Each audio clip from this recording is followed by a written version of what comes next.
So madam చెప్పండి, మొత్తానికైతే కూటమి విజయం సాధించింది. అనుకున్న దానికంటే ఎక్కువ సీట్లు రావడం నిజంగా ఈరోజు చాలా ఆనందదాయకం.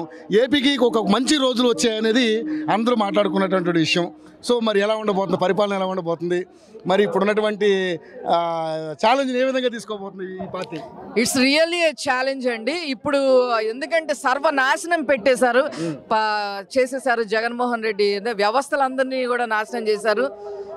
ఇప్పుడు ఇరిగేషన్స్ ప్రాజెక్ట్స్ అంతకుముందు 63,000 కోట్ల రూపాయల వరకు సార్ ఖర్చు పెడతాం జరిగింది చంద్రబాబు గారు.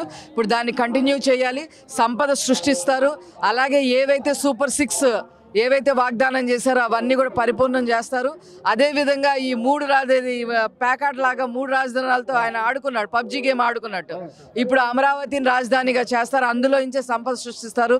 పోలవరాన్ని కంప్లీట్ చేస్తారు, పరిశ్రమలు తీసుకొస్తారు, ఉద్యోగాలు కల్పిస్తారు. అందరికీ కూడా ప్రతి ఒక్కరికి కూడా పని చేసుకునే వాళ్ళందరికీ కూడా పని కల్పిస్తారు. అరాచకాలని ఎవరైనా అరాచకాలను చెయ్యాలంటే ఆడికై ఉరేసుకొని రావడమే, అంతే. ఆ విధంగా ఇది ముందు చేశారు, ఇప్పుడు కూడా అలాగే చేస్తారు. మీకు ఇంకో విషయం చెప్పాలండి, ప్రజలకి చాలా మందికి తెలుసు, but still I want to say, Polavaram గనక కంప్లీట్ చేస్తే అదేదో ఒక ప్రాజెక్టు గోదావరి జిల్లాల వరకు అది ఉపయోగపడుతుందని కాదండి. 700 గ్రామాలకి తాగునీరు సాగునీరు వస్తుంది. వైజాగ్ లాంటి సిటీకి, ఉత్తరాంధ్రకి 20% ఆఫ్ ది వాటర్ వస్తుందండి.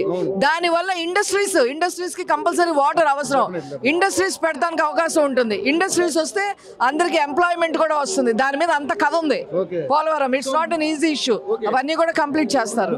మేడం, రోడ్ల పరిస్థితి, రోడ్లు చూసి చాలా అధ్వానంగా ఉన్న పరిస్థితి, మరి ఏంటి దాని మీద ఎటువంటి నిర్ణయం తీసుకోబోతున్నారు? రోడ్స్ ఇంతకు ముందు పంచాయతీరాజ్ శాఖ మినిస్టర్గా ఉన్నప్పుడు లోకేష్ గారు 23,000 కిలోమీటర్లు రోడ్లు వేసిన పరిస్థితి మీరు చూసారు. రోడ్స్ కి టాప్ ప్రయారిటీ ఇస్తుంది మా పార్టీ, మా ప్రభుత్వం. ఖచ్చితంగా రోడ్లు కూడా అవుతాయి. సో ముఖ్యంగా చూసుకుంటే నిజంగా మీరు అన్నారు రాజధానులు, మరి నిజంగా పరిపాలన రాజధాని ఎక్కడ ఉండబోతుంది? అమరావతి లేకపోతే వైజాగ్? వైజాగ్ మేము ఆల్రెడీ చెప్పామండి, అది ఆర్థిక రాజధాని. అసలు ఈ అమరావతి కన్నా ఒక మెట్టు ఎక్కువలోనే ఉంటది. ఇది పరిపాలన విధంగా ఉంటది. ఈ సన్నాసులు, ఈ మొత్తం వైసీపీ సన్నాసులు ముందు తాకట్లు పెట్టేశారు సెక్రటేరియట్ సహా. ముందు ఆ తాకట్లు విడిపించాలి, ఇవన్నీ కూడా చేయాల్సిన అవసరం ఉంది. 13 లక్షల కోట్ల రూపాయల ఛాలెంజ్ ఉందండి, మరి ఏంటి ఆంధ్రప్రదేశ్ ప్రజలకు ఏ విధంగా చేయబోతున్నారు? రేపు జూలై 1 నాటికి మేము చేసిన వాగ్దానం ప్రకారం మేము డబ్బులు పంచకపోతే అప్పుడు చెప్పండి మాకు. ఇది నేను నెంబర్ ఇస్తాను. సో ముఖ్యంగా చూసుకుంటే మేడం, నిజంగానే ఒక్క నిమిషం ముఖ్యంగా చూసుకుంటే మరి ఇష్టం వచ్చినట్టు మాట్లాడారు అందరూ కూడా, చాలా రకాలుగా. కొడాలి నాన్న కావచ్చు, రోజా గారు కావచ్చు, రకరకాల అందరూ కూడా మాట్లాడారు. ఏంటి ఎలా ఉండబోతుంది? చాలా అది యాక్చువల్ గా ఒక్క నిమిషం అండి, చాలా అసభ్యంగా మాట్లాడారండి. ముందు మా మేడం భువనేశ్వరి గారి గురించి మాట్లాడారు. నేను మళ్ళీ చెప్తా, ఇన్ఫోసిస్ వైఫ్, ఆవిడ పేరు ఏంటంటే నేను మర్చిపోయాను, సుధామూర్తి గారు. ఆవిడైనా ఎంతో కొంత సోషల్ మీడియాలో ఎక్స్పోజర్ కోరుకుంటారు, కానీ మా మేడం అది కూడా కోరుకోరు. భువనేశ్వరి గారు ఇప్పుడు ఎన్టీఆర్ ట్రస్ట్ ద్వారా ఎంతసేపు సేవలు చేస్తారు.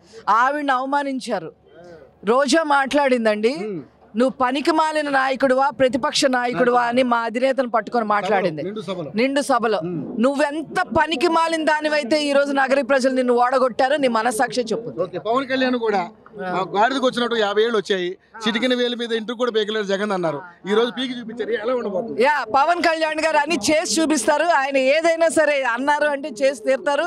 నిజంగా ఆవిడ తోటి కోస్టార్ అని కూడా లేకుండా పవన్ కళ్యాణ్ గారిని ఇష్టం వచ్చినట్టు మాట్లాడినందుకే ఈరోజు పవన్ కళ్యాణ్ గారిని ఇష్టం వచ్చినట్టు మాట్లాడినందుకు, మా సార్ని చంద్రబాబు గారిని 53 రోజులు నిర్బంధించినందుకు, ఈ ప్రజల్ని రాచపీనుగలుగా ఏడిపించినందుకు, అమరావతి క్యాపిటల్ లేకుండా చేసినందుకు, అరాచకాలు చేసినందుకు, ఎవ్వరికి ఉద్యోగాలు లేకుండా చేసినందుకు, ఒక నియంతలాగా బిహేవ్ చేసినందుకు, రైతుల్ని ఏడిపించినందుకు, పోలీస్ వ్యవస్థని నిర్వీర్యం చేసినందుకు అన్నిటికీ తగిన మూల్యం వాళ్ళు చెల్లించుకున్నారు వైసీపీ వాళ్ళు. పోలవరం ప్రాజెక్టు కానీ 3 రాజధానులు కాదు, మన అమరావతి రాజధాని కానీ స్పెషల్ స్టేటస్ కానీ మనం ఊహించవచ్చా ఈ ప్రభుత్వంలో? ఈ రాష్ట్రానికి ఏది అవసరం అయితే అది ఖచ్చితంగా నారా చంద్రబాబు నాయుడు గారు చేస్తారు. తప్పకుండా ప్రజలు ఇచ్చిన మ్యాండేట్కి మా పార్టీ కానీ, మా బాస్ చంద్రబాబు నాయుడు గారు కానీ, మా ప్రభుత్వం కానీ రుణం తీర్చుకుంటుంది. మీడియా వాళ్ళని కూడా ఏడిపించారు కదండి. Thank you madam, thank you so much అండి, థ్యాంక్ యూ సో మచ్.